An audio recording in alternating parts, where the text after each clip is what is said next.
Praise the lord. ದೇವರ ಅತಿ ಪರಿಶುದ್ಧ ನಾಮಕ್ಕೆ ಸ್ತೋತ್ರ ಉಂಟಾಗಲಿ. ನಿನ್ನೆ ದಿನದಲ್ಲಿ ನಿಮ್ಮ ಸಭೆಗೆ ಹೋಗಿ ದೇವರನ್ನು ಸ್ತುತಿಸಿ ಆರಾಧಿಸಿ ಪ್ರಾರ್ಥನೆ ಮಾಡಿ ಸತ್ಯ ವೇದವನ್ನು ಧ್ಯಾನ ಮಾಡಿ ಬಂದಿದ್ದೀರಾ ಎಂಬುದಾಗಿ ನಾನು ನಂಬುತ್ತೇನೆ. ಈ ಮುಂಜಾನೆಯ ವೇಳೆಯಲ್ಲಿ ದೇವರು ಕೊಡುತ್ತಿರುವಂತಹ ವಾಗ್ದಾನವು 2 ಪೇತ್ರನು ಬರೆದ ಪತ್ರಿಕೆ 2ನೇ ಅಧ್ಯಾಯ 9ನೇ ವಚನವು ಈ ರೀತಿಯಾಗಿ ಹೇಳುತ್ತೆ: ಕರ್ತನು ಭಕ್ತರನ್ನು ಕಷ್ಟಗಳೊಳಗಿಂದ ತಪ್ಪಿಸುವುದಕ್ಕೂ ದುರ್ಮಾರ್ಗಿಗಳನ್ನು ನ್ಯಾಯ ತೀರ್ಪಿನ ದಿನದ ತನಕ ಶಿಕ್ಷಾನುಭವದಲ್ಲಿ ಇಡುವುದಕ್ಕೂ ಬಲ್ಲವನಾಗಿದ್ದಾನೆ ಎಂಬುದಾಗಿ ಬರೆಯಲ್ಪಟ್ಟಿದೆ. ನನ್ನ ಪ್ರೀತಿಯ ದೇವರ ಜನರೇ, ನಮ್ಮ ದೇವರು ತನ್ನ ಭಕ್ತರನ್ನು ಕಷ್ಟಗಳಿಂದ ಬಿಡಿಸಲು ಆತನು ಶಕ್ತನಾಗಿದ್ದಾನೆ. ದೇವರು ಈ ವಾಕ್ಯದ ಪ್ರಕಾರ ಮಾತನಾಡುತ್ತಿದ್ದಾರೆ.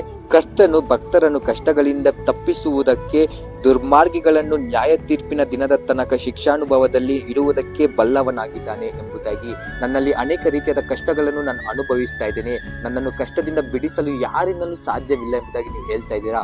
ದೇವರು ಈ ದಿನದಲ್ಲಿ ವಾಕ್ಯದ ಮುಖಾಂತರ ಈ ರೀತಿಯಾಗಿ ಮಾತನಾಡುತ್ತಿದ್ದಾರೆ. ನನ್ನ ಮಗನೇ, ನನ್ನ ಮಗಳೇ, ನಿನ್ನನ್ನು ಎಲ್ಲಾ ರೀತಿಯಾದ ಕಷ್ಟಗಳಿಂದ ಬಿಡಿಸಲು ತಪ್ಪಿಸಲು ನಾನು ನಿನ್ನೊಂದಿಗಿದ್ದೇನೆ ಎಂಬುದಾಗಿ ಈ ವಾಕ್ಯದ ಮೇಲೆ ನಂಬಿಕೆಯ ಭರವಸೆಯಿಂದ ಇರಿ.